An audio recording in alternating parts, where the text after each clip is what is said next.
এই মুহূর্তে সবচেয়ে বড় খবর ডিএনএন বাংলার খবরের যে অবশেষে মশাটের যে কলেজ রয়েছে আপনারা জানেন মহাবিদ্যালয়, সেই বিদ্যাসাগর মহাবিদ্যালয়ের যে মাইলস্টোন ছিল আমরা দেখিয়েছিলাম, দেখাতে বলবো প্রথমে এই যে বোর্ড, সেই বোর্ড দীর্ঘদিন ধরেই এই যে ২৬ নম্বর রোড তার পাশে রয়েছে এবং সেখানে কিন্তু একটা দৃষ্টিকটু বিষয় হয়েছিল। তার যে ইংরেজি যে লেখা দেখতে পাচ্ছেন বিদ্যাসাগর মহাবিদ্যালয় বাংলাতে লেখা রয়েছে, তার নিচে বিদ্যাসাগর ইউনিভার্সিটি, এবং এই কথাটাই কিন্তু একটা দৃষ্টিকটু বিষয়। এবং যেহেতু এই রাস্তা দিয়ে প্রচুর শিক্ষিত মানুষ, অনেক শিক্ষক, অনেক যারা রয়েছেন সুনামধন্য ব্যক্তি যাতায়াত করেন, তাদের কিন্তু খুব দৃষ্টিকটু লাগে এই বানান যেভাবে বলা হয়েছে ইউনিভার্সিটি একটা মহাবিদ্যালয়কে, সেখানে কলেজের জায়গায় ইউনিভার্সিটি লেখা অর্থাৎ বিশ্ববিদ্যালয় বোঝানোর চেষ্টা, সেটা কিন্তু একটা বড় ভুল। লেখাকে কেন্দ্র করেই কিন্তু আলোচনা শুরু হয়েছে। এটা কলেজ।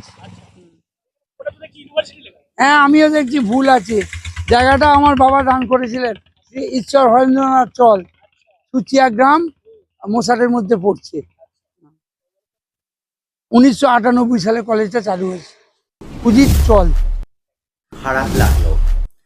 আমি মশাট থেকে ফিরছিলাম, একটি সাইনবোর্ড বা হোর্ডিং দেখলাম।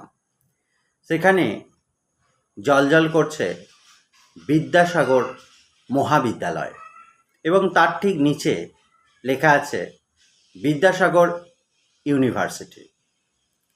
যদিও মহাবিদ্যালয়ের যদি ইংরেজি শব্দ আমরা করি তাহলে হয় কলেজ, এবং ইউনিভার্সিটির বাংলা বিশ্ববিদ্যালয়।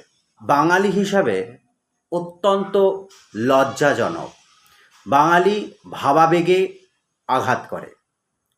তাই কলেজ কর্তৃপক্ষ ও প্রশাসনকে আমরা বাঙালিরা একান্তভাবে অনুরোধ করব, আপনারা বিষয়টি দেখুন।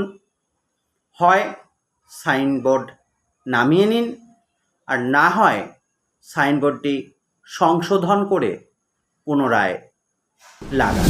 শিক্ষিত এবং সেই ভুলের কথা বারবার কিন্তু আমরা দেখিয়েছিলাম ডিএনএন বাংলায়, এবং অবশেষে দেখা যাচ্ছে সেই যে ভুল ছিল ইংরেজিতে লেখা, সেই ভুল কিন্তু সংশোধন করা হয়েছে জেলা প্রশাসনের পক্ষ থেকে, এবং নতুন একটি মাইলস্টোন তার সামনে লাগানো হয়েছে দেখতে পাচ্ছেন। সেখানে কিন্তু এবারে দেখতে পাচ্ছি আমরা বাংলাতে লেখা রয়েছে বিদ্যাসাগর মহাবিদ্যালয়, এবং তারপর ইংরেজিতেও লেখা রয়েছে কিন্তু বিদ্যাসাগর মহাবিদ্যালয়। অর্থাৎ দীর্ঘদিনের যে দাবি ছিল, যারা শিক্ষিত সমাজ, যারা দেখেছেন আমাদের এর আগে খবর সম্প্রচার করেছিলাম আমরা, সেখানে কিন্তু দাবি করা হয়েছিল যাতে এই যে ইউনিভার্সিটি লেখা রয়েছে বিদ্যাসাগর ইউনিভার্সিটি, সেটাকে সংশোধন করে যাতে মহাবিদ্যালয় বা কলেজ লেখা হয়। অবশেষে কিন্তু দেখা যাচ্ছে সেই নাম কিন্তু লেখাটা সংশোধন করা হয়েছে। ডিএনএন বাংলার খবরের জেরে সংশোধিত হল বিদ্যাসাগর মহাবিদ্যালয়ের সাইনবোর্ডটি। এজন্য অবশ্যই ধন্যবাদ জানাই ডিএনএন বাংলার কর্ণধার, একাধারে সাংবাদিক মাননীয় হাসিবুল মহাশয়কে, এবং একাধারে কলেজ কর্তৃপক্ষ ও পশ্চিমবঙ্গ প্রশাসনকে, যাদের ঐকান্তিক চেষ্টায় সাইনবোর্ডটি সংশোধিত করা হলো। ডিএনএন বাংলার একটা খবর সম্প্রচার করেছিলাম আমরা, যে একটা স্পেলিং মানে একটা দৃষ্টিকটু ব্যাপার। আপনি নিশ্চয়ই যখন শিক্ষা কর্মদক্ষ রয়েছেন, সেক্ষেত্রে আপনি নিজেও বলেছিলেন যে এটা ঠিক করা হবে, এবং সেটা দেখা যায় ঠিক হয়েছে। কি হ্যাঁ, এটা আমরা বলেছিলাম যে নিশ্চিতভাবে ওটা বিদ্যাসাগর ইউনিভার্সিটি লেখা হয়ে গিয়েছিল, কিন্তু অ্যাকচুয়ালি ওটা বিদ্যাসাগর মহাবিদ্যালয় হবে। তারপর ওটা ঠিক করে দিয়েছেন। তবে কথা হচ্ছে যে একবার যখন ইউনিভার্সিটি লেখা হয়ে গেছে, এবং ওপরওয়ালার ইচ্ছা এবং বাসনা যদি থাকে, এবং মানবিক মুখ্যমন্ত্রী মমতা বন্দ্যোপাধ্যায় আমাদের মুখ্যমন্ত্রী চতুর্থবার হওয়ার পর, আমার মনে হয় যে জাঙ্গিরপাড়া বা চণ্ডীতলাতে আমরা হয়তো একটা ইউনিভার্সিটি এবার পাবো, যখন একবার লেখা হয়ে গেছে। একদমই। দুটো বোর্ড দেখতে পাচ্ছেন পরস্পর রয়েছে এখনো, যে এটা পুরাতন বোর্ড সেটা এখনো সরানো হয়নি, তার আগে নতুন বোর্ড লাগানো হয়েছে। সেখানে কিন্তু বিদ্যাসাগর মহাবিদ্যালয় অর্থাৎ যে ভুল ছিল সেটাকে কার্যত সংশোধন করা হয়েছে।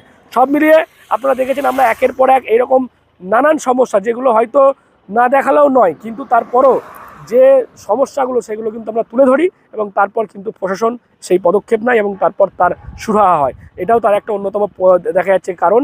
ডিএনএন বাংলার খবরের যে অবশেষে দেখা যাচ্ছে মশাটের যে বিদ্যাসাগর মহাবিদ্যালয়, তার যে ইংরেজিতে লেখা ছিল নাম, সেই বানান কিন্তু সংশোধন করা হয়েছে। আপনারা কি বলবেন এই বিষয় নিয়ে অবশ্যই কমেন্ট করুন কমেন্ট বক্সে। এরকম আরও খবর পেতে নজর রাখুন ডিএনএন বাংলায়। ডিএনএন বাংলা সবার মনে, সবার ফোনে।